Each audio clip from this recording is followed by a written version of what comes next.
The painting was small, no larger than a dinner plate, tucked between two towering bookshelves in a room she had no business entering. But there it was.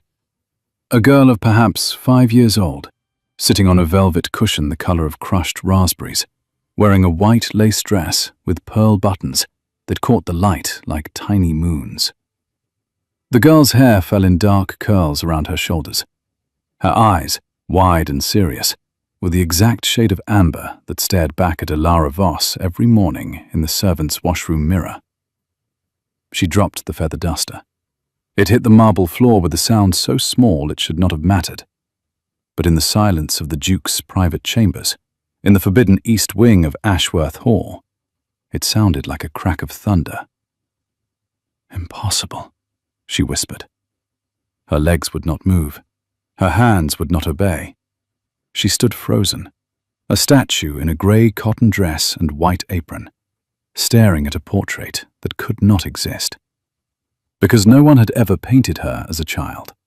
She was certain of this. She had grown up in the village of Thornfield, the daughter of a washerwoman and a carpenter who could barely afford bread, let alone a portrait painted in oils by what was clearly a master's hand. The gold frame alone was worth more than her mother had earned in a lifetime. Yet the face in the painting was hers. Not similar, not reminiscent. Hers. She knew that tiny scar above the left eyebrow, the one she had gotten from falling against a stone wall when she was 4. She knew that specific way her lower lip was slightly fuller than the upper. She knew the exact placement of the small brown birthmark just below the right ear, half hidden by curls. No stranger's child shared all of these marks. No coincidence stretched that far. The room pressed in around her. She became aware of its details as if seeing them for the first time, though she had cleaned this chamber every Thursday for the past 11 months. The heavy curtains of midnight blue velvet, always drawn against the light.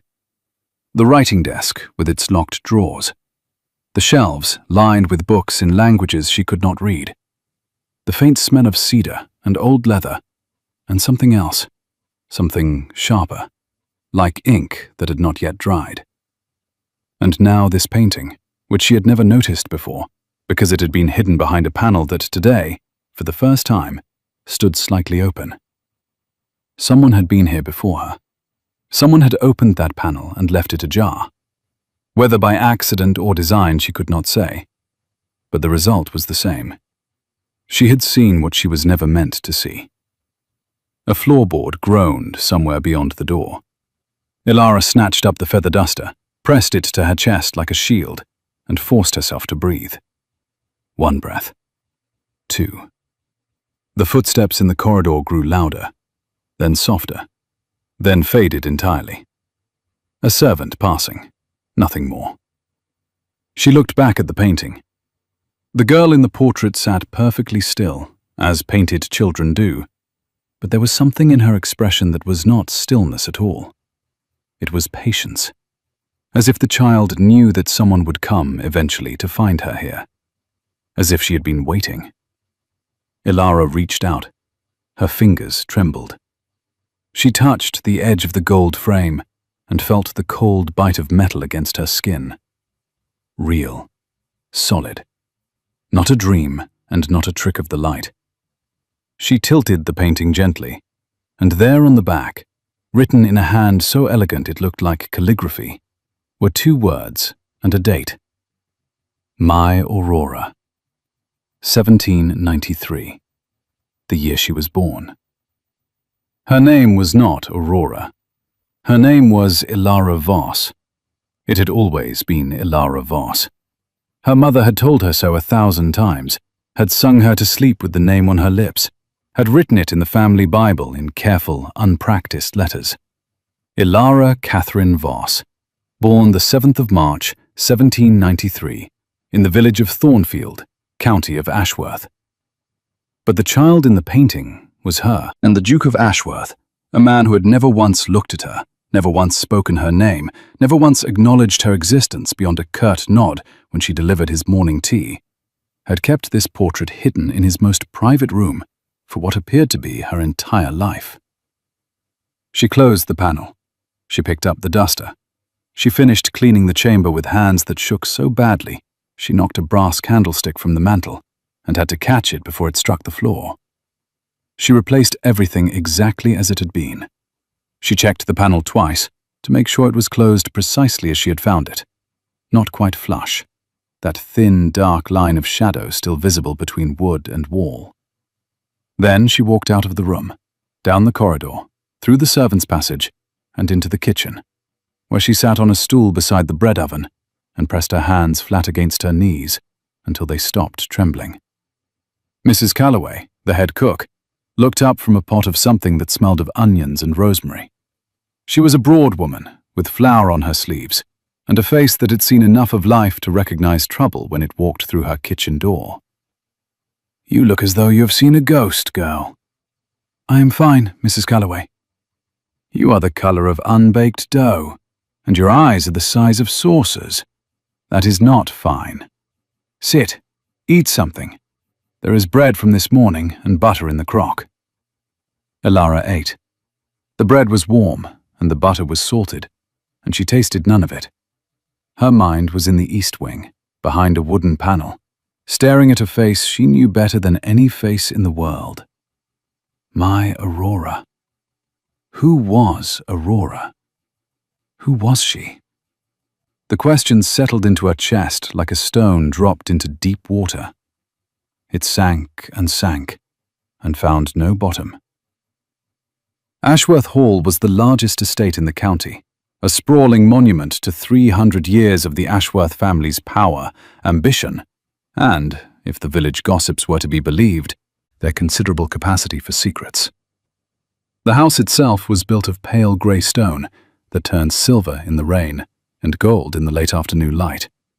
It had 47 rooms, 12 fireplaces, a library that stretched the entire length of the west wing, and grounds that rolled out in every direction like a green sea, broken only by hedgerows, gardens, and a lake so still it looked like a mirror dropped from the sky. Elara had come to work here 11 months ago, in the autumn of 1811, when her mother's cough had turned into something that no amount of broth or prayer could fix. The medicine cost money, the doctor cost more, and the only place within walking distance that was hiring servants was Ashworth Hall. She had applied for the position of downstairs maid, the lowest rung on the household ladder, and had been interviewed by Mrs. Blackwood, the housekeeper, a woman whose spine appeared to be made of iron and whose eyes missed nothing. "Can you read?" Mrs. Blackwood had asked. "Yes, ma'am. My mother taught me." "Can you keep your mouth closed and your hands busy?" "Yes, ma'am." "Can you follow rules without asking why?" "Yes, ma'am." "Good. You will clean the rooms you are assigned. You will not touch what you are not instructed to touch. You will not speak to the Duke unless he speaks to you first, which he will not. You will not enter the East Wing without explicit permission from me. You will receive your wages on the 1st of each month. Is that clear?" "Yes, ma'am." And for 11 months, Elara had followed these rules. She had cleaned parlours and polished silver and scrubbed floors until her knees ached and her hands cracked from the cold water. She had been invisible, as a good maid was meant to be. A ghost in a grey dress, who moved through the grand rooms and left them gleaming and unchanged. The East Wing had been added to her duties only 6 weeks ago, when Mary, the upstairs maid who normally tended those rooms, had broken her ankle falling down the back staircase and been sent home to recover. Mrs. Blackwood had handed Elara the ring of keys with the expression of someone handing over a live coal. "The Duke's chambers are cleaned every Thursday between 10 and 11 in the morning while he rides. You will dust, sweep, and ensure the fire is laid. You will not open drawers, read papers, or linger. Am I understood?" "Yes, ma'am." And Elara had not opened drawers, or read papers, or lingered. Not until today. Not until a hidden panel had stood open by some accident or some design, and a painted child had looked out at her from across 18 years and said, without words, "I know you." I am you. The Duke of Ashworth was named Hadrian Cole. She knew this the way all servants knew things about their employers, through the slow accumulation of overheard conversations, kitchen gossip, and the particular quantity of silence that surrounded a man who inspired both respect and unease in everyone who came near him. He was 34 years old. He had inherited the title and the estate at the age of 20, when his father had died in a riding accident that some said was not an accident at all, though no one said this loudly, or with any evidence beyond the meaningful raising of eyebrows. He had never married. He had no children. He had a younger sister, Lady Charlotte, who lived in London and visited twice a year, filling the house with noise and light and the smell of French perfume, before vanishing again like a brilliant, expensive bird. He was tall. His hair was black and kept short in a style that suggested impatience with anything that required maintenance. His eyes were grey, not the soft grey of morning mist, but the grey of storm clouds, of steel, of something ancient and unforgiving. He moved through his own house as though it were a military encampment, with the precise, measured steps of a man who had learned to command before he had learned to rest. The servants respected him because he was fair. They feared him because he was distant. They whispered about him because he was alone. And in a great house full of people, a man who chose to be alone was always a mystery. Ilara had seen him perhaps 30 times in 11 months. He passed through corridors without looking left or right. He took his meals alone in the dining room, or, more often, in his study.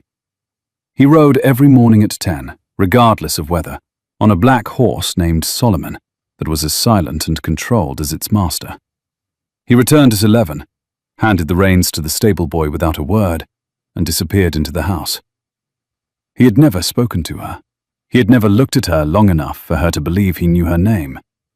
He was, to her, a figure made of distance and authority, as real and as unreachable as the stone walls of the house itself. And yet he kept a portrait of her as a child, hidden in his private room, inscribed with a name that was not hers, and a date that was her birth year. She could not make these two facts exist in the same world. That night, in the narrow bed she shared with Polly, the kitchen maid, in the servants' quarters on the 3rd floor, Ilara stared at the ceiling and did not sleep.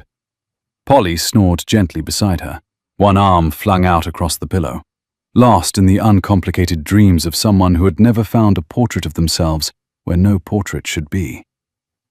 Ilara thought about her mother, Catherine Voss, née Hartley, a woman who had worked her hands raw every day of her life and still found the energy to teach her daughter to read by candlelight, using a Bible and a book of fairy tales that she guarded as though they were made of gold.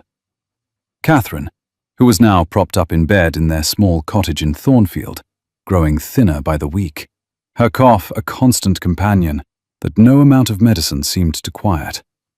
Had her mother lied to her? The thought was a betrayal so sharp that Ilara flinched from it physically, turning on the thin mattress and pressing her face into the pillow. Catherine Voss did not lie. Catherine Voss was honest to the point of pain. A woman who would tell you your soup was terrible and your dress was ugly and your singing needed work, all in the same breath, because she believed the truth was the only gift worth giving. But someone had painted Ilara as a child. Someone had dressed her in white lace with pearl buttons and sat her on a velvet cushion and written "My Aurora" on the back of the canvas. And that someone had given the painting to the Duke of Ashworth, or else the Duke had taken it, or found it, or inherited it. However it had arrived in that hidden panel, it had been placed there with care, with intention, with the unmistakable tenderness of someone preserving something precious. She had to go back. She had to look at the painting again. She had to be sure. Thursday was 5 days away. 5 days had never felt so long. She moved through her duties like a sleepwalker. She polished the silver in the breakfast room and stared through the window at the east wing, counting the windows until she found the one that belonged to the Duke's chambers. She swept the grand staircase and paused on the landing, where a series of family portraits lined the wall, studying each one for any resemblance to the child in the painting. She found none. The Ashworth family had sharp, angular features, high cheekbones, and pale eyes. The child in the painting had a round face, soft features, and eyes the color of amber. On Tuesday, she found an excuse to visit the village. Mrs. Calloway needed herbs from the apothecary, and Ilara volunteered before anyone else could. She walked the 2 miles to Thornfield in the thin March rain, her shawl pulled tight around her shoulders, and arrived at her mother's cottage with wet shoes and a heart full of questions she was not sure she had the courage to ask. Catherine Voss was in bed, as she always was now. The cottage was clean, kept tidy by Mrs. Phelps from next door, who came in twice a day as a kindness. There was a fire in the grate, and a pot of tea on the table, and a cat named Thistle curled on the windowsill, watching the rain. "Ilara." Her mother's face lit up. The cough was worse, a rattling, persistent thing that lived in her chest like a tenant who would not leave. But her eyes were bright, and her smile was real. "Come, sit. Tell me everything. Are they feeding you enough? You look thin." "I'm fine, Mama." "You are thin. I can see your collarbone from here. Sit, there is bread in the box." Ilara sat on the edge of the bed and took her mother's hand. It was lighter than it should have been, as though the illness was slowly subtracting weight from every part of her, reducing her bit by bit, until one day there would be nothing left to reduce. "Mama, I want to ask you something." "Then ask." "Was there ever anyone who wanted to paint me when I was small?" The change was instant. Catherine's hand tightened around Ilara's. Her smile did not disappear, but it froze, becoming something fixed and deliberate, a door closing behind a pleasant expression. "Paint you? Why would anyone paint you? We could barely afford milk." "I know. I just wondered. Someone at the hall was talking about childhood portraits, and I thought, no one painted you. You were a carpenter's daughter in a village of 200 people. We did not have portraits. We had each other, and that was enough." Catherine's voice was firm, but her hand was still tight, too tight, and her eyes had shifted to the window, to the rain, to anywhere that was not her daughter's face. Ilara recognized the deflection. She had inherited her mother's honesty, but she had also inherited her mother's stubbornness. And she knew, with a certainty that settled in her bones like cold, that Catherine Voss was not telling the truth. "Mama." "Enough, Ilara. Some questions are better left unasked. Now, tell me about the hall. Is the housekeeper still a tyrant?" Ilara told her about the hall. She described Mrs. Blackwood's iron spine and Mrs. Calloway's onion soup and Polly's snoring, and the way the library smelled of old paper and leather on rainy afternoons. She did not mention the painting. She did not mention the Duke. She did not mention the name Aurora. But when she left, walking back through the rain with the herbs for Mrs. Calloway tucked inside her shawl, she carried her mother's reaction with her like a second heartbeat. The tightened hand, the frozen smile, the eyes that fled to the window. Catherine Voss knew something, and whatever it was, it frightened her. Thursday arrived with the reluctant grey light of early spring. Ilara dressed in the dark, as she always did, pulling on her grey dress and white apron, and pinning her hair beneath her cap with fingers that trembled only slightly. Polly murmured something about turnips and rolled over. The clock in the servants' hall struck 5:30. She went through her morning duties with mechanical precision. She laid the fires in the drawing room, the morning room, and the small parlour. She polished the brass door handles in the entrance hall. She ate breakfast in the kitchen with the other servants, a bowl of porridge and a cup of tea so strong it could have stood up on its own. She said nothing unusual. She smiled when Polly made a joke about the footman's new haircut. She was invisible, ordinary, unremarkable. At 10 o'clock, she watched from the kitchen window as the Duke rode out on Solomon. Horse and rider moved across the gravel drive and onto the path that led through the park, a single dark figure against the green. She watched until they disappeared beyond the line of oaks, and then she picked up her cleaning supplies and walked to the east wing. The corridor was quiet. It was always quiet in this part of the house, as though the walls themselves understood that silence was expected. Her footsteps were soft on the carpet. The key turned in the lock with a click that echoed. She opened the door. The room was exactly as she had left it, curtains drawn, desk undisturbed. The faint smell of cedar and leather. She closed the door behind her and stood for a moment, letting her eyes adjust to the dimness. Then she walked to the bookshelves. The panel was closed, not almost closed, as it had been before, but fully, completely shut. Someone had been here. Someone had noticed. Her heart hammered. She should leave. She should clean the room as she always did and walk out and forget what she had seen and never look again.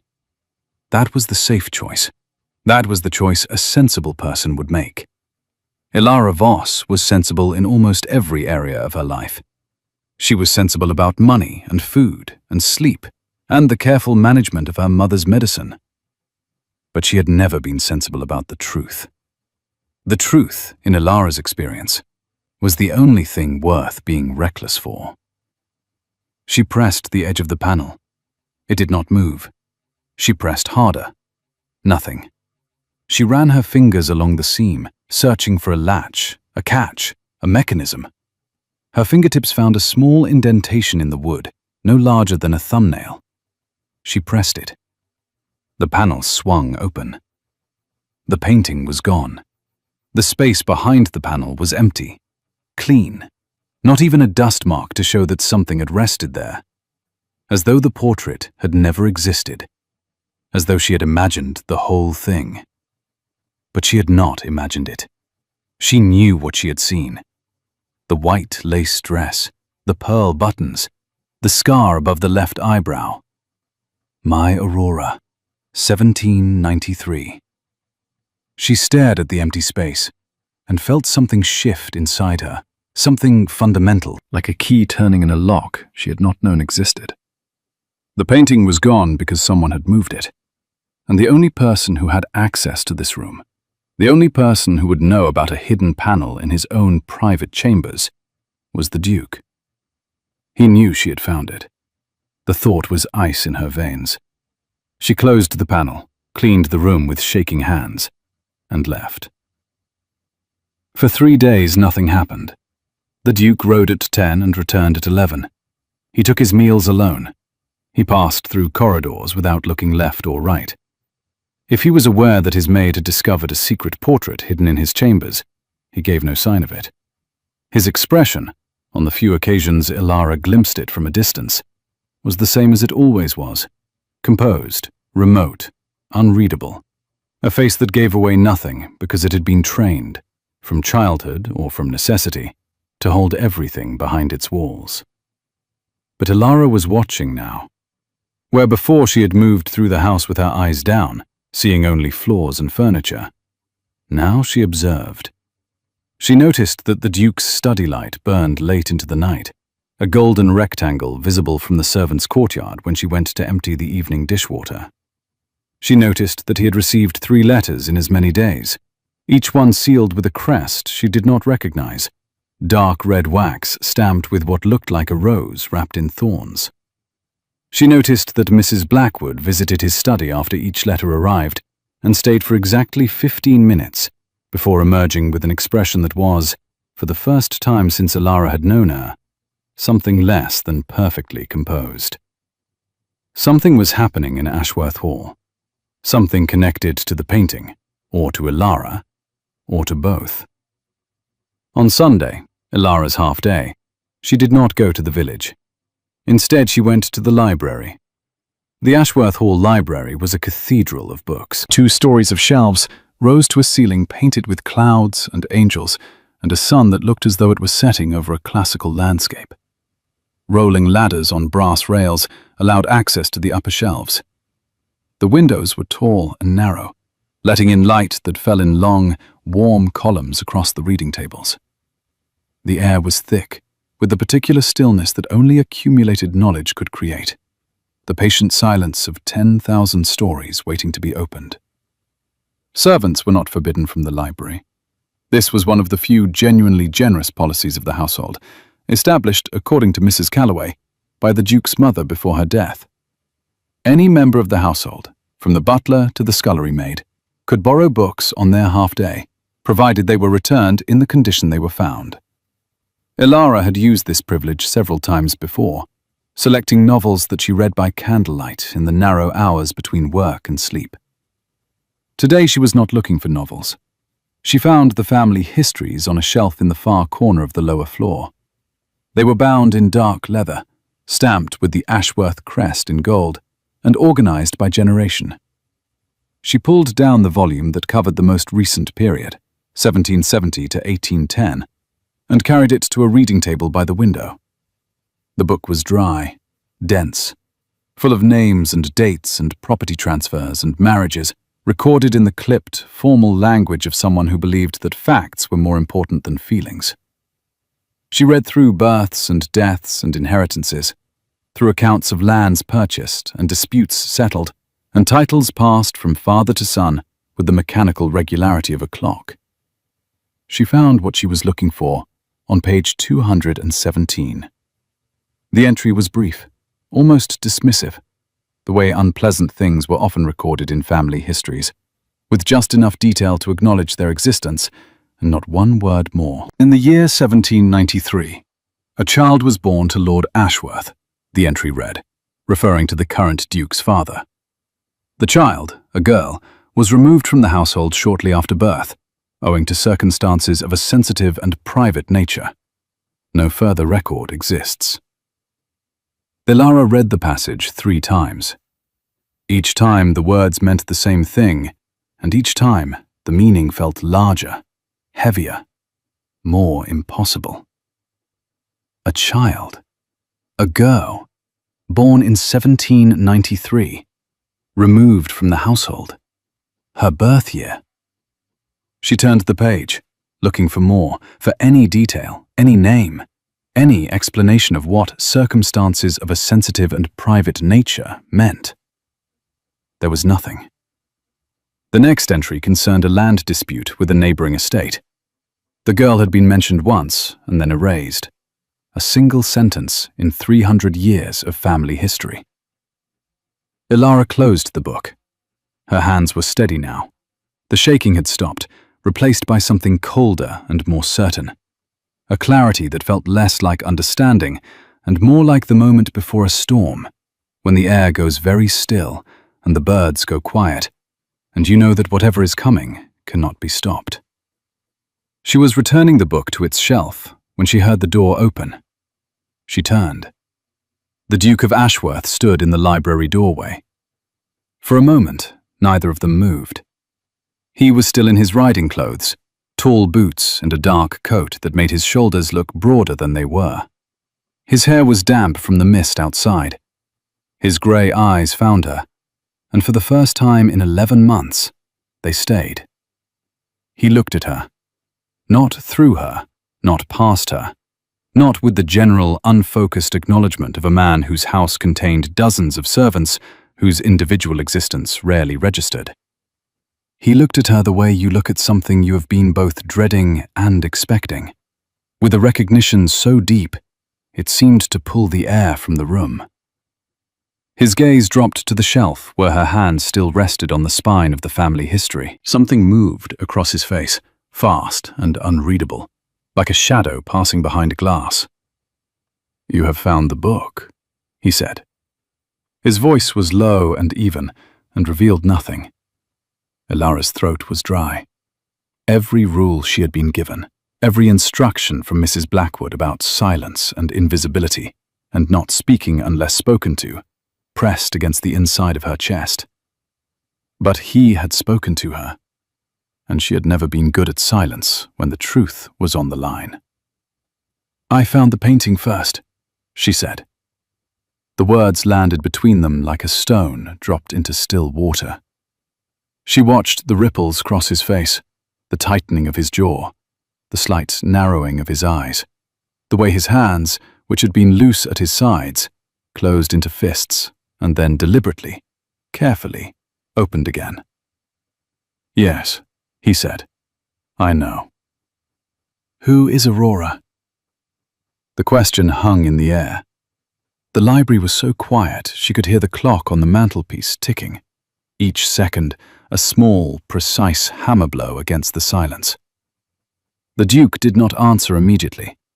He stepped into the room and closed the door behind him, a gesture that should have frightened her, being enclosed in a room with a man who held absolute power over her employment, her income, her mother's medicine. But she was not frightened. She was something beyond fear now, in that open, exposed place where the need to know outweighs every other instinct. He walked to the window. He stood with his back to her, looking out at the grounds, at the grey March sky and the bare trees, and the lake that reflected nothing today but clouds. "Aurora," he said, and the name sounded different in his mouth than it had looked on the back of the painting, heavier, more worn, as though he had carried it for a long time, and the weight had shaped itself to his voice. "Aurora was my sister." "Lady Charlotte is your sister?" "Charlotte is my half-sister. We share a father. Aurora—" He paused. The silence lasted 3 heartbeats. "Aurora was my full sister. Same mother, same father. Born when I was 16. "What happened to her?" He turned from the window. His expression was controlled, locked down, every line of his face held in place by an effort of will that was almost visible. But his eyes, those grey, storm cloud eyes, were not controlled at all. They were full of something old and deep and unresolved, a grief that had not faded with time because it had never been allowed to surface. "My mother died giving birth to her," he said. "My father, in his grief, in his guilt, could not bear to look at the child. She was a reminder of what he had lost, so he gave her away." Gave her away? To a family in the village, a carpenter and his wife, good people, kind people. He asked them to raise her as their own and never speak of her origins. In exchange, he settled a sum of money on them and promised that the child would never be troubled by the Ashworth name. The room tilted. Ilara felt it tilt, felt the floor shift beneath her feet, as though the foundation of the house had moved.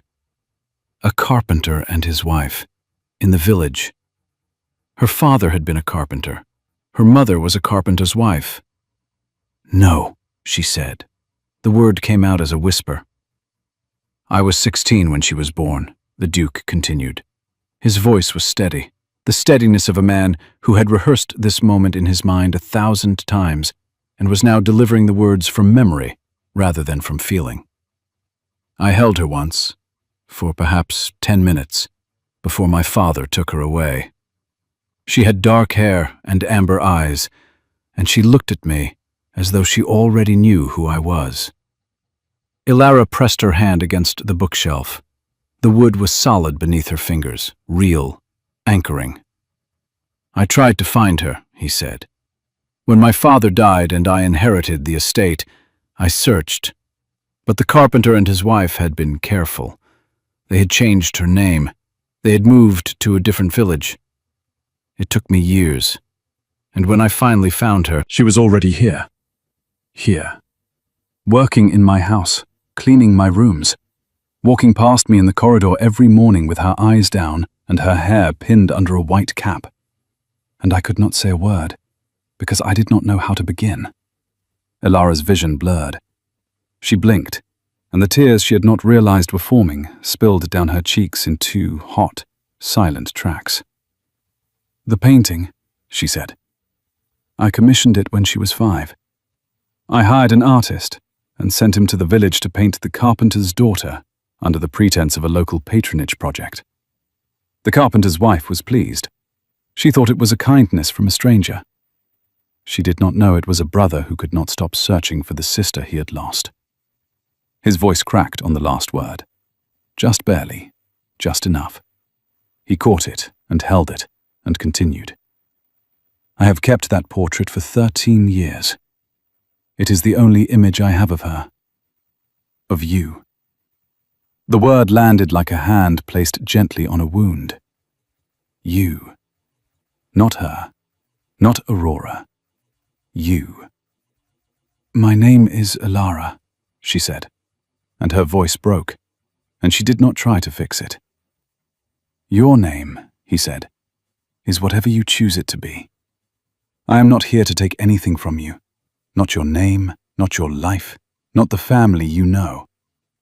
I am only here because you found the painting, and I could not allow you to wonder without answers. You deserve answers. You have always deserved them. She wiped her eyes with the back of her hand. The tears kept coming. She let them. Does my mother know? The question was quiet, almost inaudible. She has always known.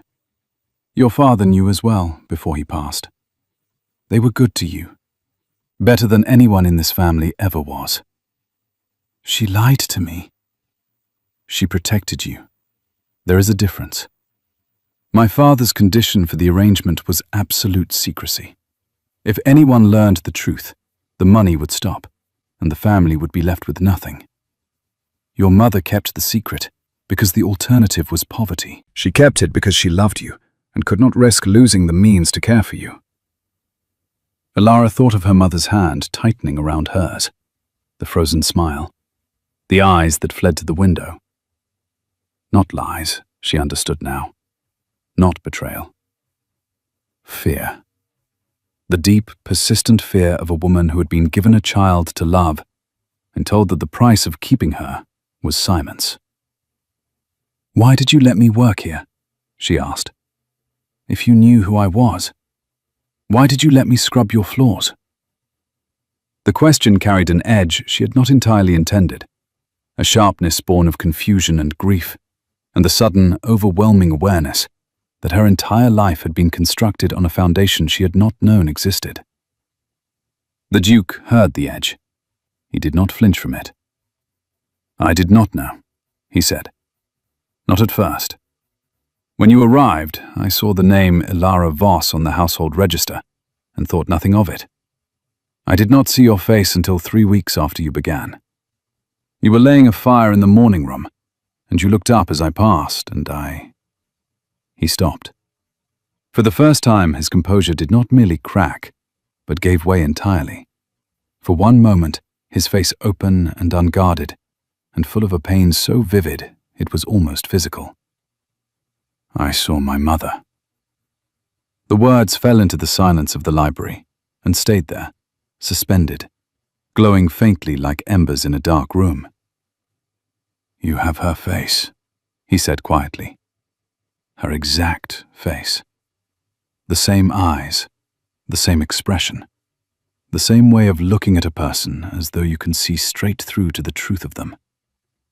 When I saw you in the morning room, it was as though 20 years had dissolved, and she was standing in front of me again. But you never said anything. What could I have said? You were a maid in my household. I was your employer. Any approach would have been misunderstood.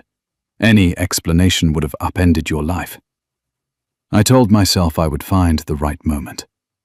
I told myself I would wait until I was certain, until I had all the facts arranged, and all the legal matters settled, and every possible question answered before I spoke. He exhaled, a sound that was almost a laugh, but sadder. I am still waiting. The moment has not arrived. You simply arrived before it did. Elara stood in the column of window light, tears drying on her cheeks, and looked at the man who was, if everything he said was true, her brother. She searched his face for resemblance and found it in unexpected places, not in the color of his eyes or the shape of his jaw, which were his father's, but in the way he held himself when he was trying not to feel. The straightened spine, the locked shoulders, the hands that opened and closed as though deciding between reaching out and pulling back. She knew that posture. She saw it in her own reflection every time she forced herself to walk past a room she wanted to enter, or hold back a word she wanted to say. "I do not know what to do with this," she said honestly. "Nor do I," he said. "I have never known. I have spent 14 years not knowing what to do with this. And I can tell you with certainty that the not knowing does not improve with time. It only becomes more familiar." Something in the way he said it, the dry, precise honesty of it, the complete absence of self-pity, made her almost smile. Almost. "You should have told me sooner," she said. "Yes." "You should not have let me clean your chambers without knowing the truth." "Yes." "It was wrong." "Yes, it was. I was a coward, and I am sorry." She had not expected the apology.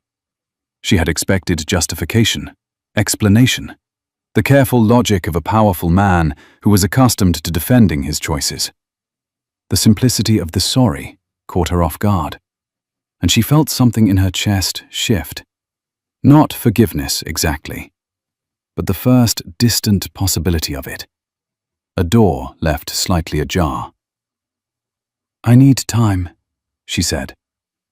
"Take whatever you need. Nothing will change. Your position is secure. Your wages are secure.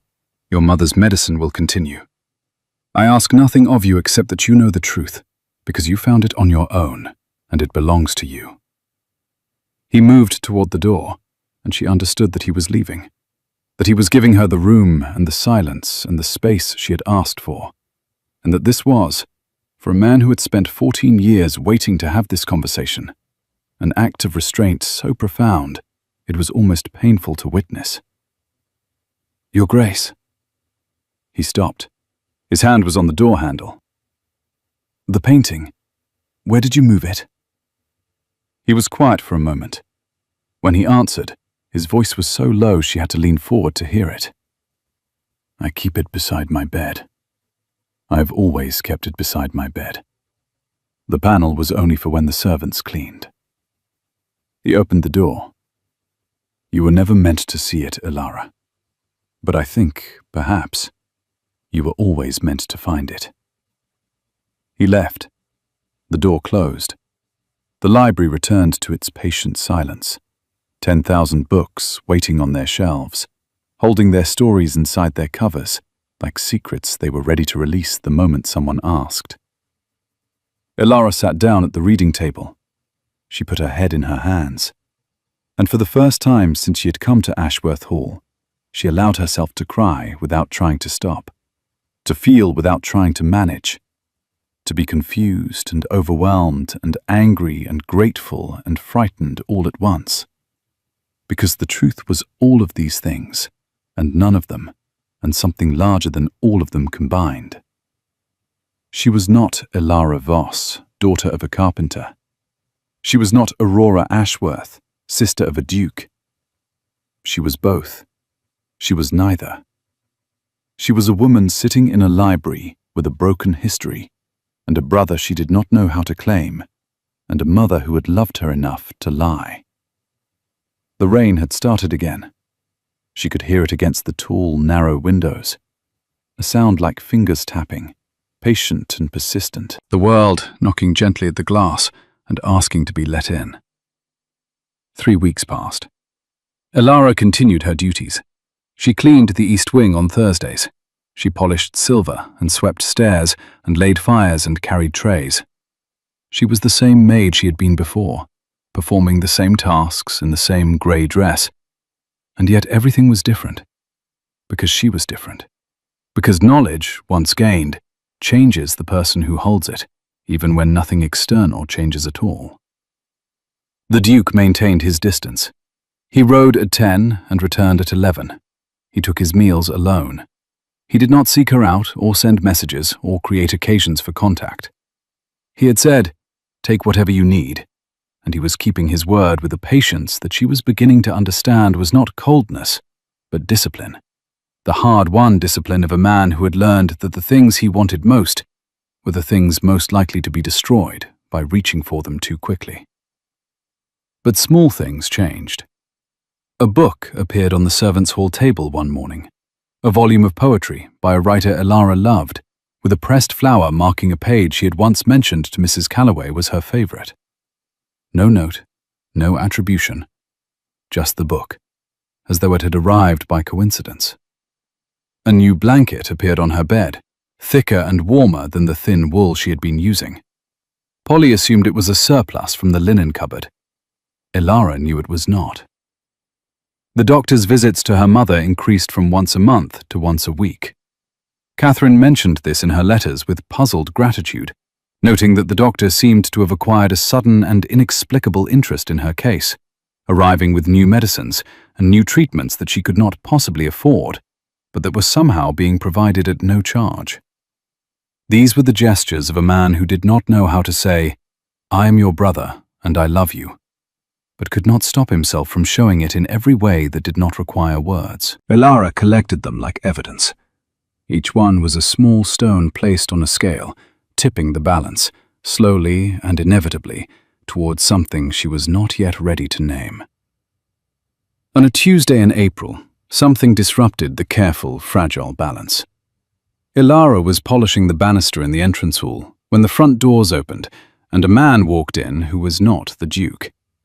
He was perhaps 50, dressed in clothes that were expensive but slightly ill-fitting, as though his body had recently changed shape and his tailor had not been informed. His face was ruddy, his eyes were small and calculating, and he carried himself with the aggressive confidence of a man who believed he was important and needed everyone around him to agree. "I am here to see Ashworth," he announced to no one in particular. Mr. Harding, the butler, appeared with the seamless efficiency that was his particular gift, materializing from the shadows as though he had been waiting for exactly this moment. "Lord Pemberton, His Grace is expecting you, if you would follow me." Lord Pemberton. Elara knew the name from kitchen gossip. He was the Duke's cousin on his father's side, the son of the old Duke's younger brother. He visited Ashworth Hall once or twice a year, always with an agenda that Mrs. Calloway described, with her characteristic bluntness, as scheming and grabbing. He was also, according to the household register that Elara had begun consulting with a researcher's dedication, the next in line for the Ashworth title and estate, if the Duke died without an heir. Lord Pemberton passed Elara on the staircase without seeing her. She was invisible to him, as maids were invisible to most visitors, a piece of the furniture that happened to be holding a polishing cloth. But as he passed, she caught a fragment of a muttered conversation between him and a second man who had entered behind him, a thin, sharp-featured individual with ink-stained fingers who carried a leather case full of documents. "The claim is solid if we can prove the girl exists. A living, legitimate daughter changes the inheritance entirely." The words dissolved into the distance of the corridor. Elara stood on the staircase, polishing cloth in hand, and felt the bottom drop out of her stomach. A living, legitimate daughter changes the inheritance entirely. They were talking about her. She did not know how she knew this. She had no proof, no evidence, nothing but a fragment of a sentence overheard on a staircase. But the certainty was absolute. The kind of knowing that lives in the body rather than the mind, below thought, below reason, in the place where instinct and truth are the same thing. Someone else knew about Aurora, and they were here to use that knowledge. She found Mrs. Calloway in the kitchen.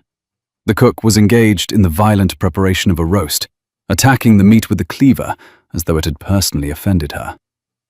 Elara sat on her usual stool by the bread oven and waited until the violence subsided. "Mrs. Calloway, Lord Pemberton."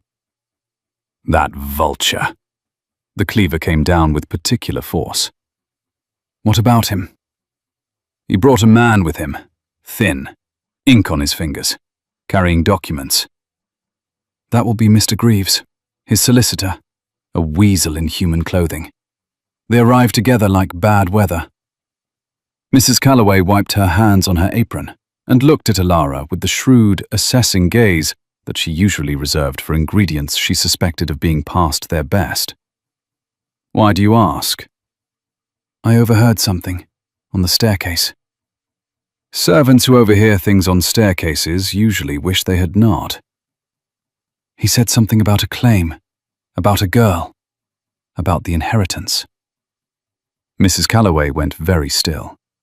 The cleaver rested on the cutting board. The kitchen, which was usually a place of noise and steam and the comfortable chaos of meal preparation, seemed to hold its breath. "You had better tell me exactly what you heard, child." Alara told her. When she finished, Mrs. Calloway sat down heavily on the stool opposite, an event so unprecedented that Polly, who was peeling potatoes at the far end of the table, stopped mid-peel and stared. "I was afraid of this," Mrs. Calloway said quietly. "I have worked in this house for 23 years. I was here when the old Duke made his arrangements. I was here when the baby was taken away in the night. And I have watched Lord Pemberton circle this estate like a crow on a fence post ever since, waiting for his chance." "You knew," Alara said, "about Aurora." "I knew. Mrs. Blackwood knows. Mr. Harding knows. The three of us have kept the secret since before you were born, because the Duke asked us to, and because we are loyal to this house, not to the name on the deed, but to the people in it." She looked at Alara with an expression that was tender and fierce in equal measure. "Including you, child. Especially you. What does Pemberton want? What he has always wanted. The estate, the title, the money. Ashworth has no legitimate male heir. When he dies, the title passes to Pemberton. That has been the arrangement for 14 years, and Pemberton has been counting on it, spending against it, making promises to creditors based on an inheritance he considers guaranteed. But if there is a daughter, if there is a legitimate daughter of the old Duke, and if that daughter can be proven to exist, and if she is acknowledged by the family, then the inheritance becomes complicated. Under the specific terms of the Ashworth Charter, which is unusual for its time, the estate itself, not the title, but the land and the house and the income, can pass to a female heir in the absence of a male one. The old Duke's father established this provision. He had 3 daughters before he had a son, and wanted to ensure they would be provided for. "So, if I am who the Duke says I am, then you are the heir to Ashworth Hall.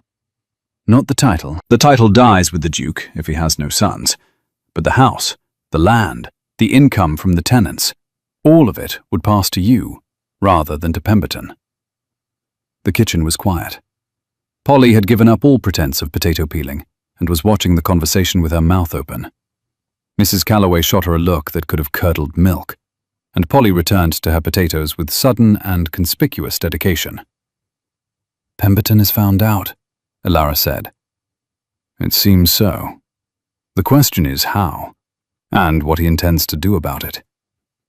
"He said the claim is solid if he can prove the girl exists." "Then he is working to prove it, which means he will be looking for records. Birth records, baptismal records, the arrangement documents between the old Duke and your parents. If those documents still exist, and if Pemberton can get his hands on them, he will try to use them." "Use them how?" Mrs. Calloway's expression darkened. "To challenge, to contest, to argue that the daughter was born out of legitimate marriage and should have been raised in the family, and that her concealment was a fraud upon the estate. If he can prove fraud, he can argue that the entire inheritance structure is compromised, and that the estate should be administered by the courts, which in practice means administered by whoever has the best solicitor, which is Pemberton." She paused. "Or, alternatively, he will try to control you." "Control me?" "If you are the heir, then whoever controls you controls the estate. You are 18 years old, unmarried, a maid, with no connections and no education in the law. If Pemberton can position himself as your guardian, your advisor, your benefactor, He achieves the same result as inheriting directly. He gets the estate without the inconvenience of waiting for the Duke to die. Alara felt cold. Not the cold of winter or of stone floors, but the cold of understanding, the particular chill that comes from realizing that you are not merely a person with a secret, but a piece on a board in a game you did not know was being played. "I need to speak to the Duke," she said. "Yes," said Mrs. Calloway. "You do, and quickly, before Pemberton speaks to you first." She found him in the stables. This surprised her, because the Duke was never in the stables at this hour. He rode in the morning, and the horse was put away by noon, and the stables were left to the grooms and the stable boys, and the particular quiet of large animals at rest. But there he was, standing in Solomon's stall with his coat off and his sleeves rolled up, brushing the horse with long, even strokes that spoke of habit and comfort, and the kind of calm that only physical, repetitive work could provide. He did not look calm. His jaw was tight, and his shoulders were set in that locked, guarded posture she now recognized as his defense against feeling. He had seen Pemberton. He knew what was coming. "Your Grace." He looked up. The brush paused mid-stroke. Solomon turned his great dark head and regarded Alara with the placid disinterest of a horse who has seen everything and been impressed by none of it. Alara. It was the first time he had used her name since the library. The sound of it in his voice, in that low, careful register, made something tighten in her chest. "I know about Pemberton," she said. "I know what he wants."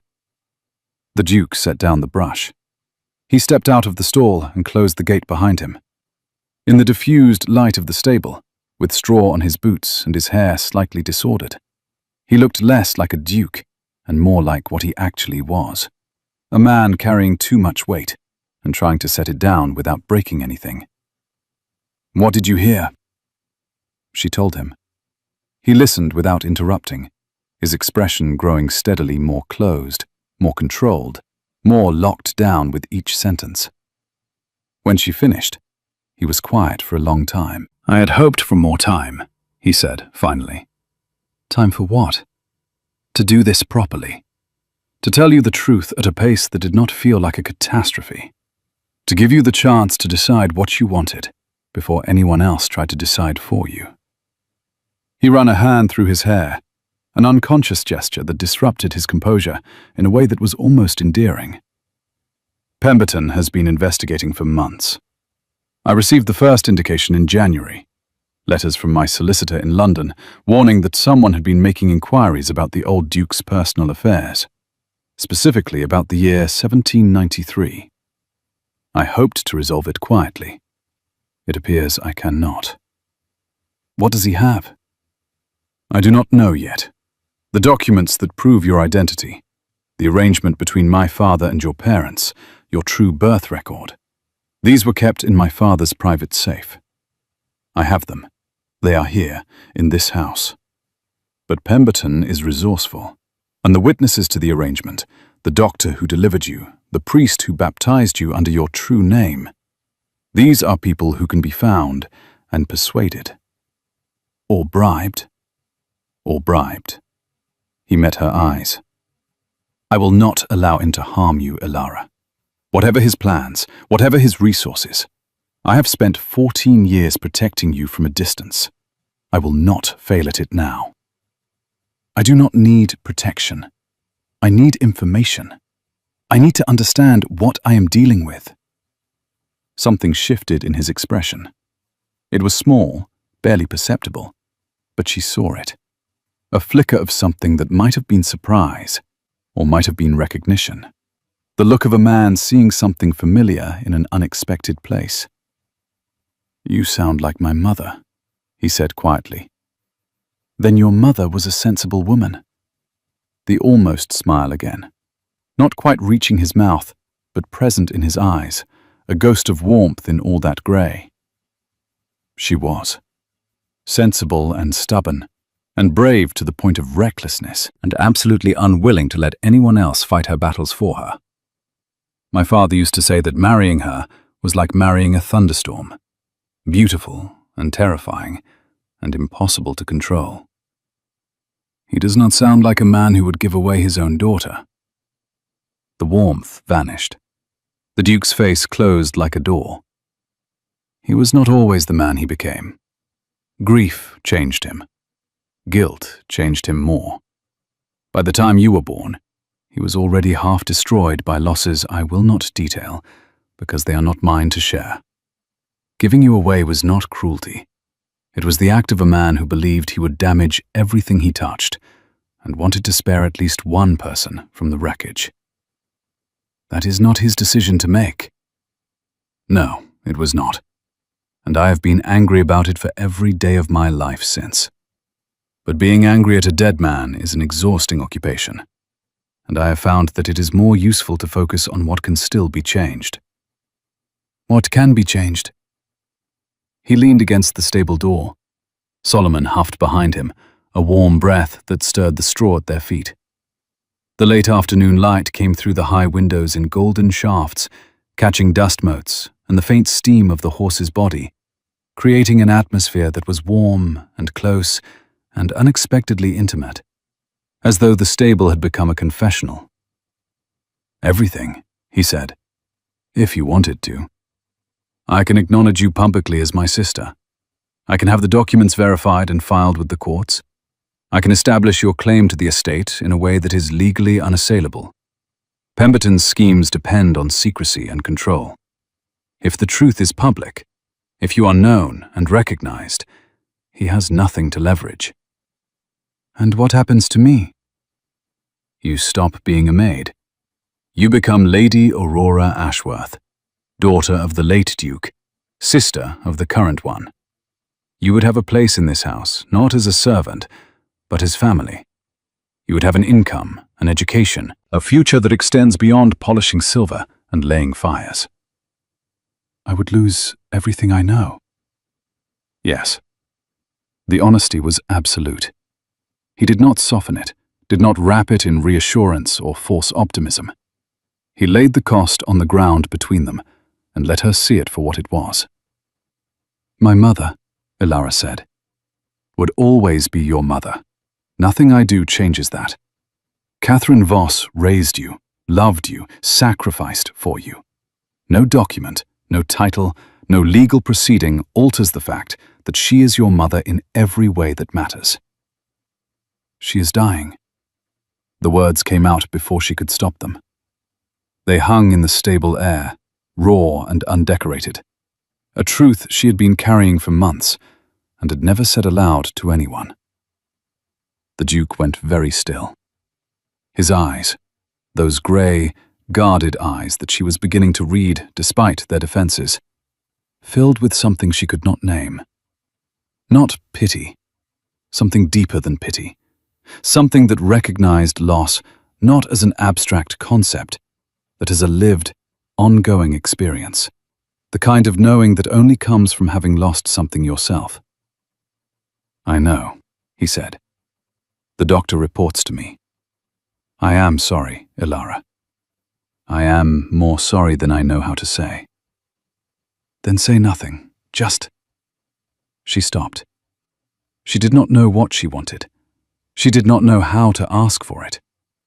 She was 18 years old and standing in a stable with a brother she had met 3 weeks ago, discussing the loss of the mother who had raised her and the inheritance of a life she had never imagined. And every part of it was too large for the container of herself. "Just help me keep her comfortable," she finished. "I will. I have been. I will continue. Whatever she needs, for as long as she needs it." She nodded. The tears were back, but she did not fight them this time. She had learned, in the 3 weeks since the library, that some tears were not weakness, but weight being released, the body's way of setting down what the mind could not. "I need to think," she said. "Take whatever time you need. You keep saying that, because I keep meaning it." She left the stable. Behind her, she heard the soft sound of a brush against a horse's coat. and she understood that the Duke was returning to the only comfort available to him, the rhythmic, physical, wordless work of caring for a creature that expected nothing from him but presence. She thought about this as she walked back to the house, about the different kinds of care, about how her mother had cared for her with warmth and food and stories, and the fierce, protective love of a woman who had been given a child and decided that the giving made her a mother in truth. About how the Duke had cared for her with distance and silence, and hidden paintings and anonymous gifts, the careful, watchful love of a man who did not know how to claim what was his without risking its destruction. Two people, loving the same girl in two completely different languages, and neither one knowing that the other was speaking at all. Pemberton made his move 4 days later. Elara was in the kitchen garden, cutting herbs for Mrs. Calloway, when she heard footsteps on the gravel path behind her. She turned. Lord Pemberton stood at the garden gate, his bulk blocking the light, his small eyes fixed on her with an expression that combined friendliness and calculation in roughly equal measure. "Miss Voss," he said, "might I have a word?" She had been expecting this. She had prepared for it. But preparation and reality are different countries, and standing face to face with a man who wanted to use her as a tool for his own ambition felt different from imagining it in the safety of her own mind. "My lord?" "I will not waste your time with pleasantries. I believe we have something in common, Miss Voss. Or should I say, Miss Ashworth?" She said nothing. She held the herbs in her hand, the rosemary and thyme, and felt their sharp, clean scent rise between them like a boundary. "I know who you are," he continued. "I have documents that prove who you are. And I have a proposition that I believe will benefit us both. I am listening. You are the legitimate daughter of the late Duke of Ashworth. As such, you are entitled to this estate, these grounds, and the considerable income they generate. My cousin, Hadrian, the current Duke, has kept this from you for your entire life. He has kept you ignorant and poor and working as a servant in your own house, while he enjoys the wealth and comfort that should rightfully be yours." The words were smooth, polished, delivered with the practiced ease of a man who had rehearsed them. They were also, Elara noted, designed to accomplish a specific thing, to make her angry at the Duke, to drive a wedge between them, to isolate her. "Go on," she said. "I can help you claim what is yours. I have the legal expertise, the connections, and the resources to mount a challenge that will succeed. In exchange, I ask only for a modest arrangement. A partnership, if you will. You receive the estate, and I receive a fair share of its income as compensation for my assistance." "A fair share?" 60%. 60%. The estate generates £12,000 a year. 60% is a reasonable fee for the legal and social advocacy required to establish your claim. You would still receive nearly £5,000 annually, a vast improvement over your current wages as a maid. Elara looked at Lord Pemberton. She looked at his expensive, ill-fitting clothes, and his calculating eyes, and his mouth, which smiled without any corresponding movement from the rest of his face. She looked at him and saw, with perfect clarity, exactly what he was. A man who had looked at her and seen not a person, but a key, a tool, a means to an end that had nothing to do with her welfare and everything to do with his own greed. "No," she said. The smile did not falter. "I understand your hesitation. Perhaps you need time to consider." "I do not need time. The answer is no." "Miss Voss, you are a maid earning £12 a year. I am offering you 5,000. Surely you can see the advantage." "I can see that you are offering me 40% of something that, by your own argument, is entirely mine. I can see that you expect me to be grateful for the opportunity to give you the majority of my own inheritance. And I can see that you came to me in the kitchen garden rather than the front parlor, because you wanted this conversation to happen without witnesses." The smile disappeared. In its place was something harder, something that had been behind the smile all along. "You are making a mistake," Pemberton said. His voice had dropped the polish. Underneath it was gravel. "Your cousin Hadrian is not the ally you imagine. He has his own reasons for keeping you close, and none of them are sentimental. If you refuse my help, you will find yourself alone, without resources, without legal standing, and without anyone to protect your interests. I have survived 18 years without your protection, my lord. I expect I will manage a few more." She turned back to the herb garden. Her hands were shaking, but her voice had been steady, and that was what mattered. She heard Pemberton's footsteps on the gravel, sharp and angry, retreating toward the house. She did not turn around. When she told the Duke that evening, standing in his study because she had walked past the door and he had said her name and the word had pulled her inside like gravity, his reaction was not what she expected. He laughed. It was not a full laugh, not the free, unburdened sound of a man who found something genuinely amusing. It was brief and sharp, and carried more relief than humor. But it was real, and it transformed his face for one instant from stone to something living and warm. 60%, he said. 60%. He is more audacious than I gave him credit for. He is also more dangerous. He does not take rejection well. No, he does not. The laugh faded. The Duke sat behind his desk, his hands flat on the surface, and looked at Ilara with an expression that was serious and searching, and full of a question he seemed to be asking himself rather than her. "You turned him down?" "Of course I turned him down." "He offered you £5,000 a year." "He offered me a cage with a higher ceiling. It is still a cage." That look again, the one she had seen in the stable. Surprise, recognition, the collision of the familiar and the unexpected. He was seeing his mother in her again, she realized. Not her face this time, but something deeper, a quality of character, a way of seeing through the surface of things to the mechanism beneath. "We need a plan," he said. "Yes. I have asked my solicitor to come from London. He will arrive Friday. In the meantime, I need you to do something that will require considerable courage, and that you may not want to do." "What?" "Tell your mother the truth. Tell her what you have found, what you know, and what is coming. Because Pemberton will go to Thornfield. He will try to find Catherine.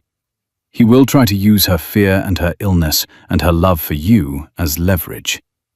And she needs to be prepared." Ilara closed her eyes. Behind them, in the dark, she saw her mother's face on the pillow, thin and pale and fierce with a love that had never asked for anything in return. "I will go tomorrow," she said. "I will send a carriage." "I will walk." He opened his mouth, then closed it. He understood. There were some journeys that needed to be made on foot, step by step, with time to think between each one. "Ilara." She was at the door. She turned. "Whatever happens next, whatever Pemberton does, whatever the courts decide, whatever name is on the documents, you should know something." He paused. His hands on the desk were very still. "I am glad you found the painting. I have been carrying this secret alone for 14 years, and I am glad, finally, to set it down. Is that why you left the panel open?" The question was quiet. She'd been thinking about it for weeks, the panel that had stood ajar on that first Thursday, the too convenient accident that had started everything. She watched his face and saw the answer before he spoke it, in the way his jaw tightened and his eyes shifted, the way a man looks when a truth he has been protecting is gently, precisely revealed. "I did not leave it open on purpose," he said carefully. "But you did not close it." "I may have neglected to verify that it was fully secured." "On the one day of the week when your maid was scheduled to clean the room?" "A coincidence." "Your Grace." Hadrian, he said, if we are to be honest with each other, which I believe almost apologetic green that appears in March, as though the plants themselves are not quite certain that winter is over. The sky was overcast, but bright. The kind of sky that cannot decide between rain and shine, and so offers both, alternating between brief moments of warmth and shadow. She arrived at her mother's cottage at noon. Catherine was sitting up today, propped against pillows, with Thistle the cat on her lap and a cup of tea in her hand. She looked better than she had 2 weeks ago. The new medicine was working, or at least it was holding the illness at a distance, buying time that everyone knew was borrowed, but that felt, in the moment, like a gift. Ilara! The smile. The unchanged, unchangeable smile of a mother seeing her child. Sit. Tell me everything. Ilara sat on the edge of the bed. She took her mother's hand. She held it gently, aware of its lightness, its fragility, the blue veins visible beneath the skin, like rivers on a map of a country she was slowly losing. Mama, she said, I need to tell you something, and I need you to tell me something, and both of these things are going to be difficult. Catherine's hand tightened, not with the fear Ilara had seen before, not the reflexive grip of a woman protecting a secret, but with something steadier, resolution. The expression of a woman who has been waiting for a conversation for 18 years and has finally accepted that it has arrived. You know, Catherine said. It was not a question. I know.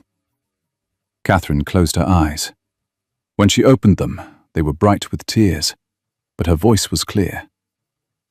Then sit close, my love, and let me tell you everything. The story Catherine told was not the same story the Duke had told. Not because either was lying, but because a story changes depending on where you stand when you tell it. From the Duke's position, the story was about a brother who lost a sister. From Catherine's position, it was about a woman who gained a daughter. She and Thomas Foss had been married for 6 years without children. They had wanted them desperately, had prayed for them, had consulted doctors and midwives, and even, in a moment of desperation, a traveling woman who sold herbs and charms from a cart.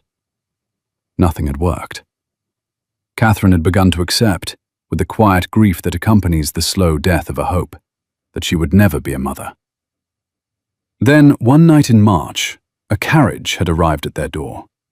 Inside was a man Catherine recognized as the personal secretary to the Duke of Ashworth. He carried a bundle in his arms.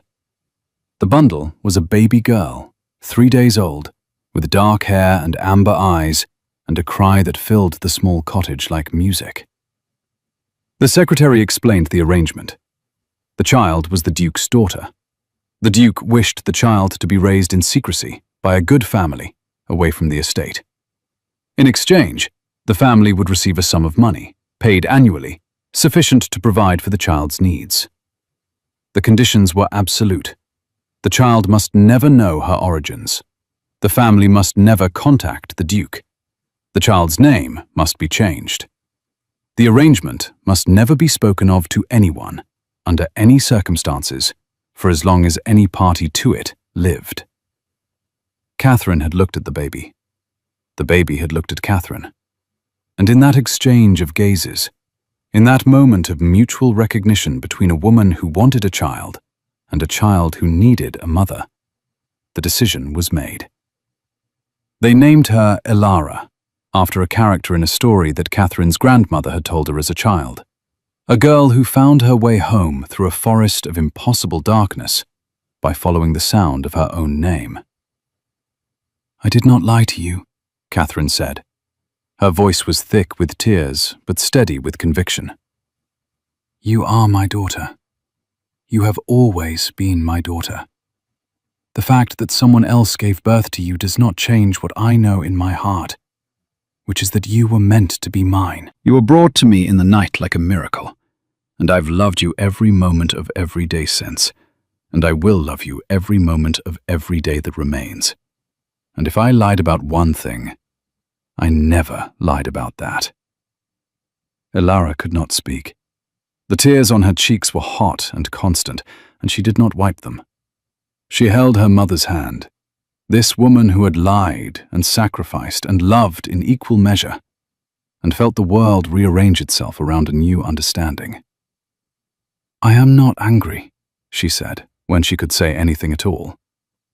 "I thought I would be angry, and I am not." "You have every right to be." "I have every right, but I am not. You kept me safe. You kept me loved. You kept me whole. And now I need you to trust me, because there are people who want to use this secret to take something that does not belong to them, and I'm going to need your help to stop them." Catherine listened as Elara explained. About Pemberton, about the inheritance, about the Duke, Hadrian, the brother she was only beginning to know. Catherine listened with the focused attention of a woman who had spent 18 years preparing for a storm she had always known was coming. "What do you need from me?" Catherine asked when Elara finished. "The documents. The ones from the arrangement. The secretary must have given you something." Catherine was quiet. Then she reached beneath her pillow, a gesture so practiced it was almost casual, and withdrew a small leather pouch, soft with age, tied with a ribbon that had once been blue, but had faded to the color of a winter sky. "I have kept this under my pillow since the night you arrived," she said. 18 years. I sleep on it every night. It is the proof of where you came from, and I have guarded it because I always knew that someone, someday, would come looking for it." Elara opened the pouch. Inside was a single sheet of paper, folded twice, sealed with dark red wax stamped with a rose wrapped in thorns, the Ashworth family crest. She broke the seal and unfolded the paper, and there, in the same elegant handwriting she had seen on the back of the painting, was the record of the arrangement. The old Duke's signature, Catherine and Thomas Voss's signatures, the date, and the name of the child. Aurora Catherine Ashworth. Catherine, her mother's name, given to her by a father who, even in his grief, had wanted the woman who would raise his daughter to leave her mark on the child's identity. Elara folded the paper and placed it back in the pouch. She held it in her hand and felt its weight, so slight physically, so immense in every other way. "Thank you, Mama." "Go," Catherine said. "Go and do whatever needs to be done. And come back to me when it is finished." "I will always come back to you." "I know. That is why I was never afraid of losing you. I knew, from the very first night, that you were the kind of person who comes back." The solicitor arrived from London on Friday, as promised.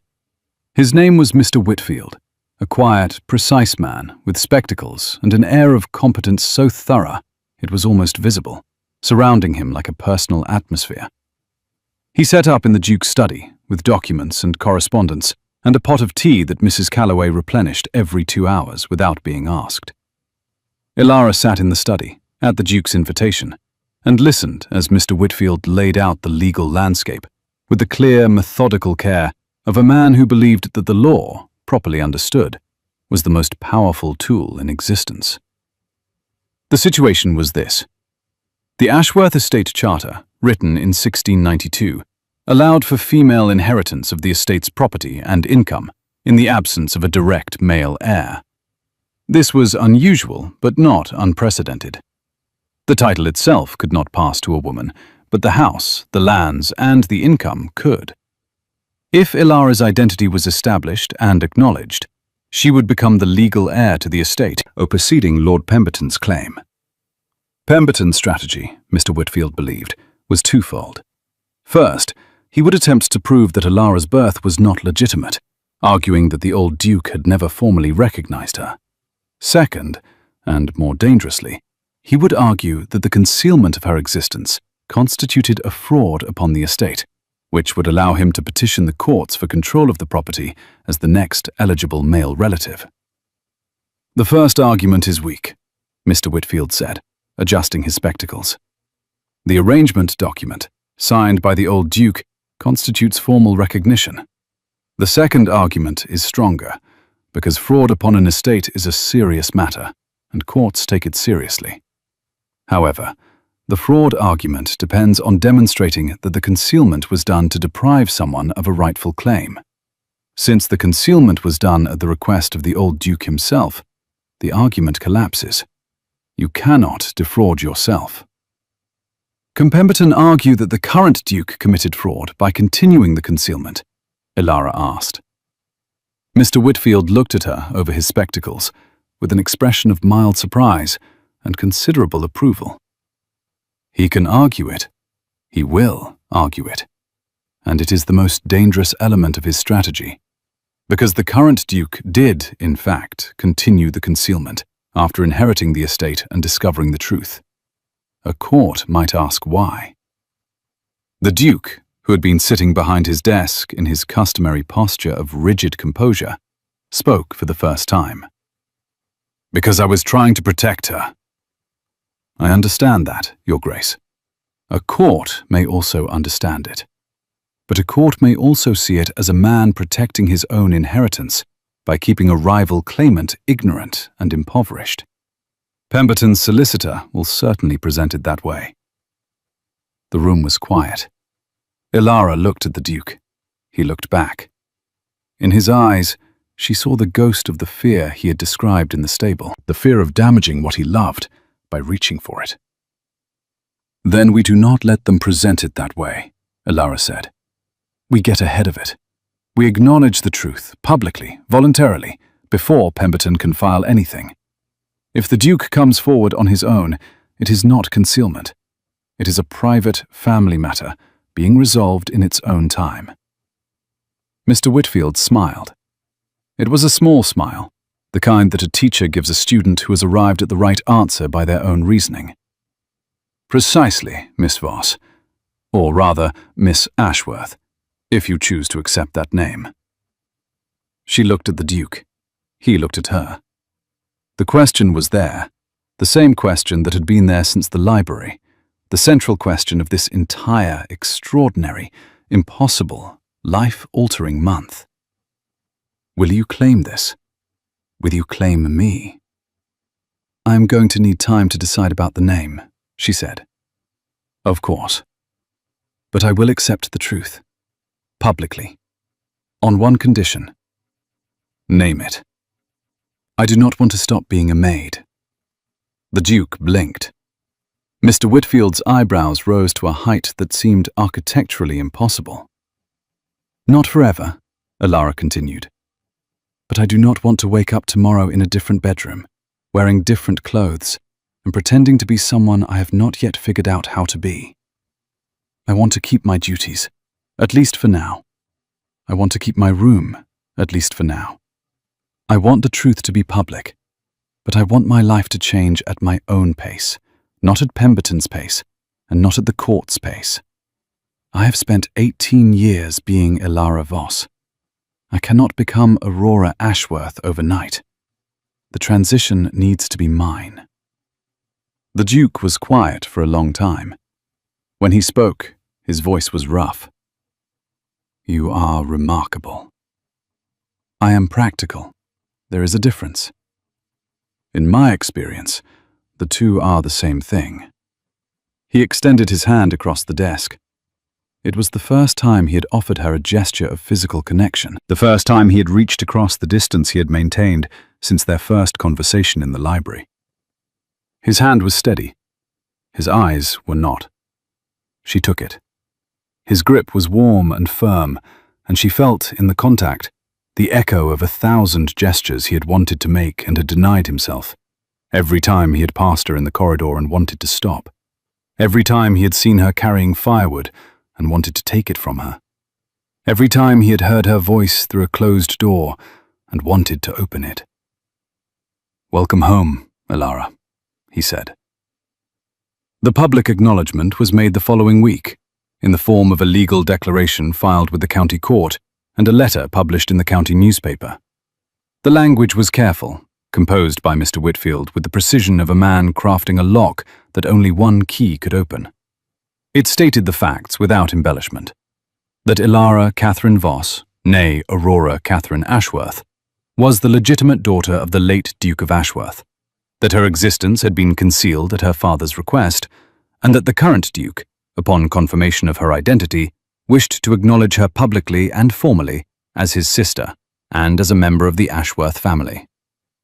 The county reacted as counties do, with a combination of shock, fascination, and the immediate certainty that they had always known something was different about that girl. Mrs. Phelps from Thornfield told anyone who would listen that she had always thought Ilara had a noble bearing. The vicar noted that the girl had always read the hymns more clearly than anyone else in the congregation, which was, in his opinion, a sign of good breeding. The village baker offered Catherine Voss a free loaf of bread, which Catherine accepted with the dry observation that noble connections improved the quality of one's breakfast, at least. Pemberton filed his challenge within the week. Mr. Greaves, his solicitor, presented a petition to the county court, arguing that the Duke's concealment of Ilara's existence constituted fraud, and that the estate should be placed in receivership pending a full investigation. The petition was comprehensive, well-researched, and entirely predictable. Mr. Whitfield responded with the arrangement document, bearing the old Duke's signature and seal. He presented Catherine Voss's testimony, given in writing due to her illness, confirming the details of the arrangement. He presented the baptismal record, obtained from the church in the next county, where the old Duke's secretary had taken baby Aurora to be christened in secret. And he presented the portrait, the small painting of a 5-year-old girl with amber eyes and a scar above her left eyebrow, inscribed on the back with the words, "My Aurora, 1793, which constituted physical evidence of the current Duke's long-standing awareness of and emotional attachment to his sister's existence. The case proceeded through the spring and into the summer. Ilara attended every hearing, sitting in the public gallery in her grey dress, her hands folded in her lap, watching the legal arguments unfold with the focused attention she brought to everything. The Duke sat beside her when he was not being called to testify, close enough that their shoulders sometimes touched, close enough that she could feel the tension in his body and the effort he made to contain it. He testified with the same precise, restrained honesty he brought to every conversation. He described finding the documents after his father's death. He described the search for his sister. He described the moment he recognized her in the morning room and the years of watching from a distance that followed. He did not embellish. He did not plead. He laid the truth on the ground and let the court see it for what it was.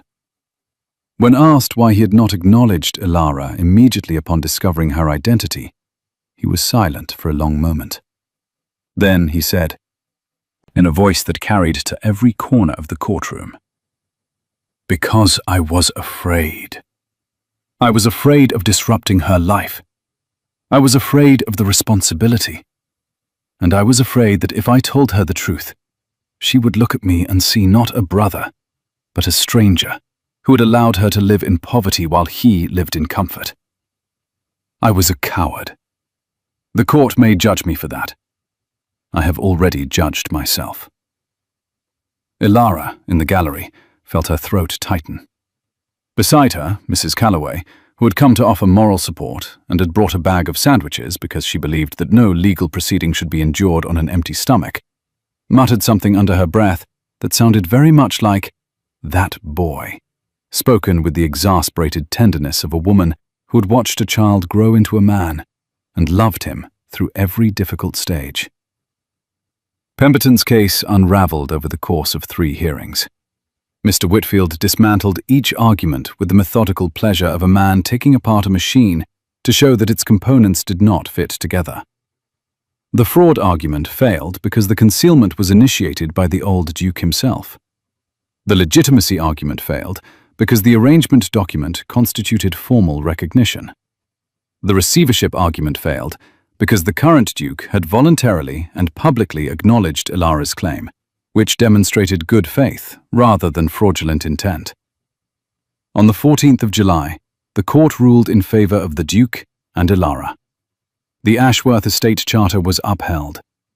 Ilara Catherine Voss, née Aurora Catherine Ashworth, was recognized as the legitimate daughter of the late Duke and the legal heir to the Ashworth estate.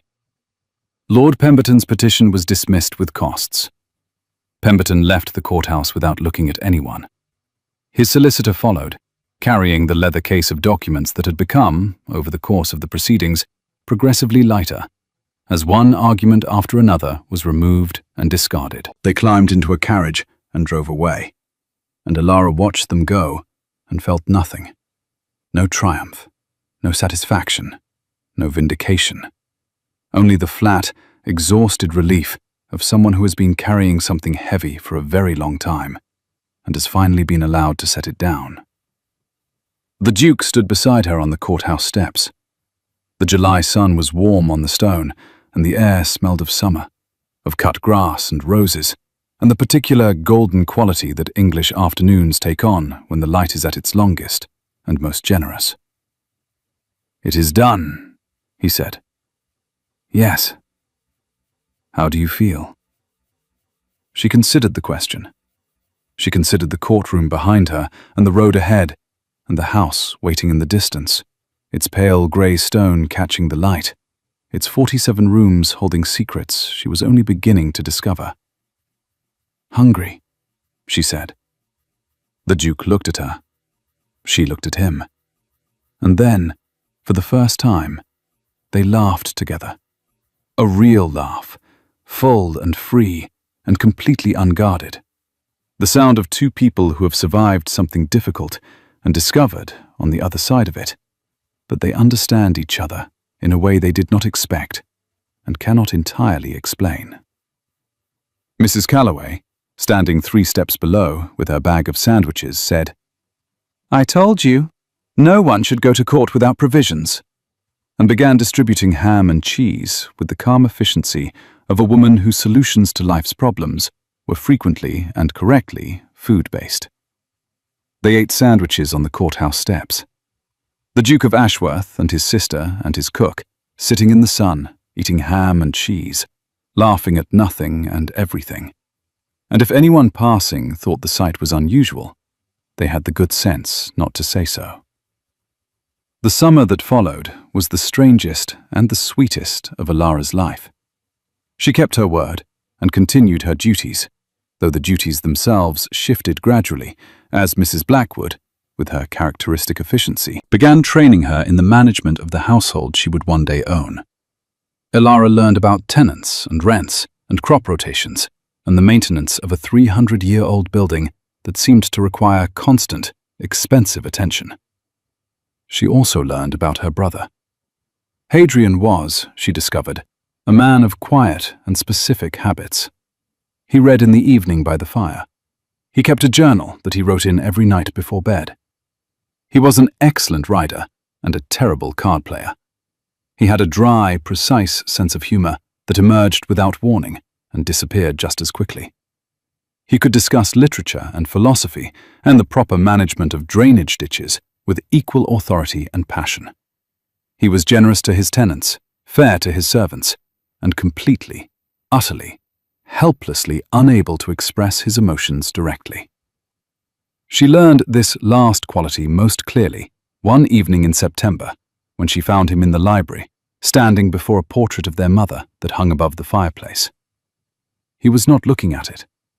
He was standing with his back to it, his arms crossed, his jaw tight, staring at the floor with the expression of a man losing an argument with himself. "You could just talk to it," Ilara said from the doorway. He looked up. "I beg your pardon?" "The portrait. You are clearly having a conversation with it. You might as well face the right direction." He stared at her. Then he turned, looked at the portrait, and said nothing. But his arms uncrossed and his jaw relaxed, and after a moment he exhaled a breath that sounded as though it had been held for years. "She would have liked you," he said. "She would have liked you too." "She did like me. I was her favorite." "You were her only child for 16 years. The competition was limited." The almost smile. The real one, the one that reached his eyes. "You are a deeply impertinent person. I have been told it runs in the family." He laughed, and then he did something he had never done before, something that crossed the careful distance he had maintained throughout their entire relationship. He reached out and pulled her into an embrace, wrapping his arms around her shoulders and holding her against his chest with a fierceness that surprised them both. He was warm and solid, and he smelled of cedar and old books and horses. And Alara stood in her brother's arms in the library of her family's house and felt, for the first time in her life, a sense of belonging so complete, it was like a missing piece of herself clicking into place. "I am sorry," he said into her hair. "For all the years I was not there." "You were there," she said. "You were always there. I just did not know it." He held her for a long time. The fire crackled. The portrait watched.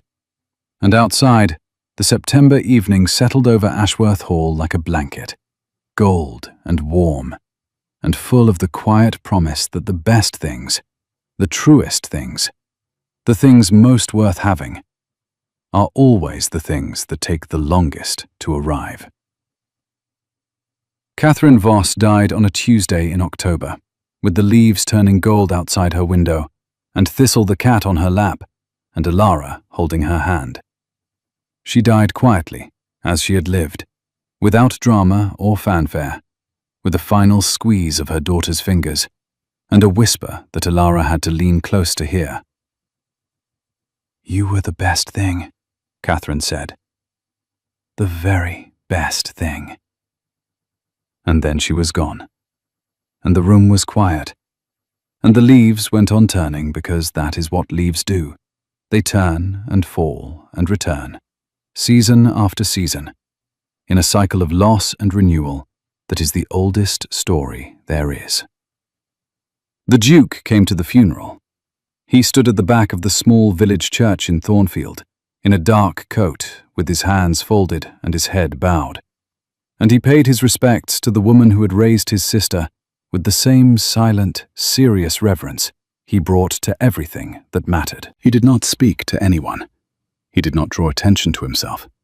He was simply there, a presence, a witness, a brother standing in the background of his sister's grief and holding space for it without trying to fix it or diminish it or explain it away.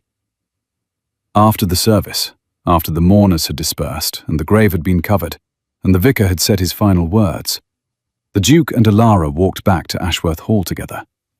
They did not take the carriage. They walked the 2 miles in the October afternoon, through the lane with its canopy of turning oaks, and the field where the last wildflowers of the year were making their final stand against the coming winter. They did not speak for most of the walk. There was nothing to say that had not already been said, or that could not be said better by the simple act of walking together, step by step, through a landscape that was changing around them just as they were changing within it. Near the gates of the estate, Alara stopped. The Duke stopped beside her. "She asked me to tell you something," Alara said, "before she died. She said to tell the Duke that she kept her promise, and that she would keep it again 1,000 times, because the promise gave her you." The Duke's face did not change. His composure did not crack. But his hand found hers, and he held it, and they stood at the gates of Ashworth Hall in the October light, while the leaves fell around them like letters from a language they were only beginning to learn. A year passed, then 2. Alara grew into her dual life with a grace that surprised everyone, including herself. She was Alara Voss in the village, where she visited her mother's grave every Sunday, and brought flowers from the Ashworth gardens, and sat on the bench that the Duke had placed there, a simple stone bench with no inscription, because Catherine, who valued honesty above all things, would have found any engraved sentiment inadequate compared to the truth. She was Miss Ashworth in the county, at the social events and dinners and charitable functions that her position now required her to attend. She wore the clothes that Lady Charlotte, who had arrived from London in a whirlwind of silk and perfume and unbridled enthusiasm upon learning she had a sister, helped her choose. She navigated the complex rituals of county society with a combination of natural poise and strategic observation that impressed even Mrs. Blackwood, who was not easily impressed. And she was Alara at home, in the house that was slowly, room by room, becoming hers. Not in ownership, not yet, but in belonging. She knew which floorboards creaked. She knew where the morning light fell in the library. She knew the particular sound the front door made when the wind was from the east, a low moan that Mrs. Calloway insisted was a ghost, and that Alara insisted was a hinge in need of oil. She and Hadrian settled into a rhythm. They took breakfast together most mornings, in the small dining room that overlooked the garden. He drank tea, she drank coffee, a preference that he considered slightly barbaric, and that she defended with a passion that was, by the third month, clearly part of a running joke that neither of them acknowledged as a joke, because acknowledging it would have ruined it. They argued about books. They disagreed about the management of the South Field. They agreed about the importance of fair wages for tenants and the inferiority of cold soup as a concept. They discovered that they shared a tendency towards silence in the face of strong emotion, a tendency they had each believed was unique to themselves, and that turned out to be a family trait, inherited from a mother they had both loved and lost in different ways. Charlotte came and went, filling the house with her particular brand of cheerful chaos. She had decided, within approximately 6 minutes of meeting Alara, that they were destined to be the closest of sisters, and she pursued this destiny with the single-minded energy of a woman who had never been told no, or, if she had been told no, had simply not heard it. "You must come to London," Charlotte said one evening, draped across a sofa in the drawing room with a glass of wine and an expression of absolute certainty. "You must meet everyone. You must see the opera. You must buy at least 12 dresses and attend at least 4 balls and break at least 2 hearts." "I have no interest in breaking hearts," Alara said. "That is precisely why you will break them. The ones who are not trying are always the most devastating." The Duke, reading by the fire, turned a page and said, without looking up, "Please do not encourage her to devastate anyone, Charlotte. We have only just finished the legal proceedings." "Legal proceedings are dull. Hearts are interesting." "Alara, do you dance?" "No." "I will teach you. Hadrian, you must help. You are an adequate dancer, when you can be persuaded to attempt it." "I was not aware I was being recruited." "Consider yourself recruited. Tuesday evening, the music room. Bring your sense of rhythm, such as it is." The dancing lessons became a regular occurrence, and they were, to Alara's surprise, one of the most unexpectedly joyful discoveries of her new life. Not because of the dancing itself, which she found awkward and slightly embarrassing, but because of the laughter. Charlotte played the pianoforte with enthusiastic imprecision. Hadrian danced with the rigid formality of a man who had learned the steps from a diagram, and Alara stepped on both of their feet with such reliable consistency that it became a point of pride. They laughed. They laughed in a music room while Charlotte played increasingly dramatic compositions, and Hadrian attempted to explain the concept of a waltz with the frustrated patience of a man teaching military strategy to someone who kept wandering off to look at flowers. They laughed until Alara's stomach hurt, and Charlotte was crying, and Hadrian was sitting in a chair with his hand over his face, making sounds that might have been laughter, or might have been despair, and were probably both. It was, Alara thought later, lying in her bed, which was now a proper bed in a proper room in the family wing, rather than the narrow servants' quarters, the sound of a family learning how to be one. 3 years after the painting, 3 years after the moment she had stood in the Duke's private chambers and whispered "impossible" and felt the world tilt beneath her feet, Alara stood in the same room. The curtains were open now, had been open for 2 years, since the day she had marched in and pulled them back and told Hadrian that a room without light was a room without hope, and that she would not tolerate either condition in her house. The morning sun streamed through the tall windows and fell across the desk where Hadrian was writing a letter, and across the bookshelf where the hidden panel stood permanently open, empty, because the portrait was no longer behind it. The portrait hung in the main hall now, beside the portraits of every other member of the Ashworth family. A small painting of a 5-year-old girl with dark curls and amber eyes and a serious expression, in a white lace dress with pearl buttons, in a gold frame that caught the light. Beside it hung a new portrait, commissioned by Hadrian the previous year, of Ilara as she was now, 21, composed, direct, with her mother's face and her brother's bearing, and something in her eyes that was entirely her own. Beneath both portraits, on a small brass plaque, were the words, Aurora Catherine Ashworth, called Ilara, beloved daughter and sister, found and claimed.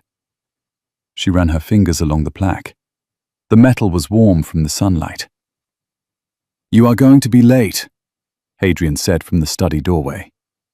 He was dressed for riding, which meant he was dressed the way he was always dressed, practically, simply, like a man who valued function over appearance, and was only occasionally persuaded by Charlotte to wear something that did not look like it had been selected in complete darkness.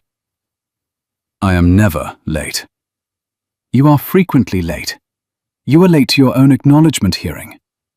"That was one time, and I was late because Mrs. Calloway insisted on packing a bag of sandwiches."